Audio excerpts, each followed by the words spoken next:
झारखंड की राजनीति में फिर शुरू हो गया है दिल्ली कनेक्शन वाला खेल। रांची से लेकर दिल्ली तक लॉबिंग तेज है।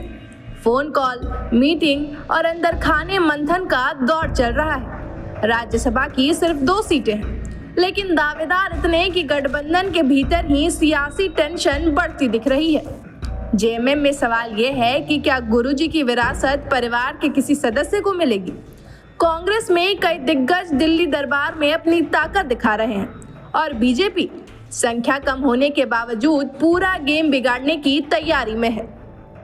सबसे दिलचस्प बात यह है कि इस चुनाव में चेहरे सिर्फ सांसद तय नहीं करेंगे, बल्कि आने वाले समय में झारखंड की राजनीति का नया पावर सेंटर भी तय हो सकता है। अब सबसे पहले बात जेएमएम की। गुरुजी यानी शिबू सोरेन के निधन से खाली हुई सीट पर पार्टी किसे भेजेगी, यही सबसे बड़ा सवाल बना हुआ है। पार्टी के भीतर अंजलि सोरेन, हेमलता सोरेन और कल्पना सोरेन के नाम चर्चे में हैं। लेकिन अगर राजनीतिक और व्यवहारिक समीकरण देखें तो कल्पना सोरेन का राज्यसभा जाना फिलहाल आसान नहीं माना जा रहा, क्योंकि कल्पना सोरेन अभी गांडिया से विधायक है और पार्टी उन्हें भविष्य के बड़े चेहरे के तौर पर तैयार कर रही है।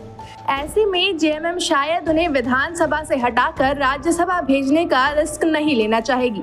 यही वजह है कि राजनीतिक गलियारे में अंजलि सोरेन का नाम ज्यादा मजबूत माना जा रहा है।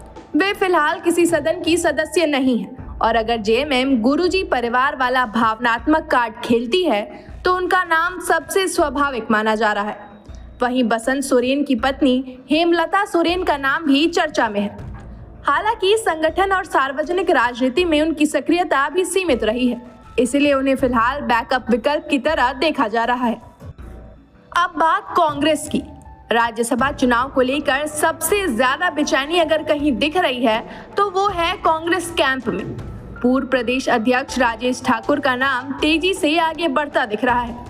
हेमंत सोरेन के साथ उनके अच्छे संबंध और संगठन में पकड़ उन्हें बाकी दावेदारों से अलग खड़ा करती है। वहीं धीरज प्रसाद साहू भी पूरी ताकत से लॉबिंग में जुटे बताए जा रहे हैं। दिल्ली में पकड़, संसाधन और पुराने राजनीतिक नेटवर्क उन्हें भी मजबूत दावेदार बनाते हैं। इसके अलावा सुबोध कांत सहाय, प्रदीप बलमूचू, आलमगीर आलम और फुरकान अंसारी जैसे नाम भी चर्चे में हैं।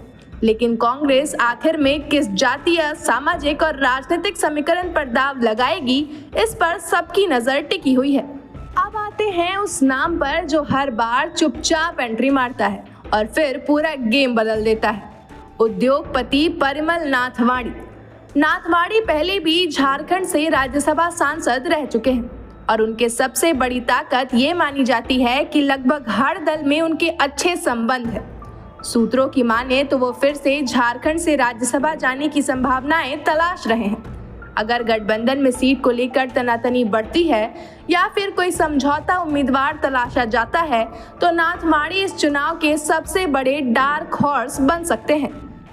अब बीजेपी की बात करते हैं। संख्या कम होने के बावजूद बीजेपी ने साफ कर दिया है कि वो एक सीट पर प्रत्याशी जरूर उतारेगी।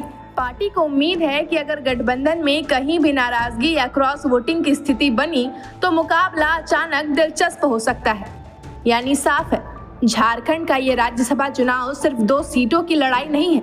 ये लड़ाई है गठबंधन के भीतर ताकत दिखाने की, दिल्ली में पकड़ साबित करने की और आने वाले समय में झारखंड की राजनीति का नया चेहरा तय करने की। खबर का मतलब बवाल न्यूज। हमारे चैनल को सब्सक्राइब जरूर करें।